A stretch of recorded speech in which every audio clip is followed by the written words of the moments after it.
গোপালগঞ্জ শহরে পথসভা শেষে টুঙ্গিপাড়া যাচ্ছিলেন কেন্দ্রীয় বিএনপি ও স্বেচ্ছাসেবক দলের নেতাকর্মীরা। নেতৃত্বে ছিলেন স্বেচ্ছাসেবক দলের সভাপতি এস.এম. জিলানী। ঘনাপাড়া গ্রামে আওয়ামী লীগের ব্যানার ও ফেস্টুন ছেঁড়াকে কেন্দ্র করে দুপক্ষের মধ্যে বাকবিতণ্ডার সৃষ্টি হয়। এক পর্যায়ে ধাওয়া পাল্টা ধাওয়া ও সংঘর্ষে রূপ নেয়। ভাঙচুর করা হয় বেশ কয়েকটি গাড়ি ও দোকানপাট। হামলায় আহত হয় স্বেচ্ছাসেবক দলের সভাপতি ও তার স্ত্রীসহ ৩৫ জন। তাদেরকে নেওয়া হয় স্থানীয় হাসপাতালে। গুরুতর কয়েকজনকে পাঠানো হয় ঢাকায়। সংঘর্ষের ৩ ঘণ্টা পর ঘটনাস্থল থেকে উদ্ধার করা হয় স্বেচ্ছাসেবক দলের ক্রীড়া সম্পাদক শওকত হোসেন দিদারের মরদেহ।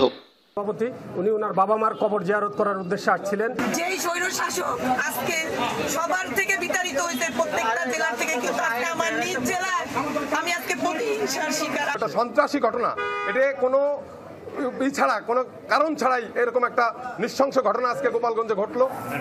বিএনপির নেতাকর্মীদের দাবি, হামলায় জড়িত আওয়ামী লীগ নেতাকর্মীরা।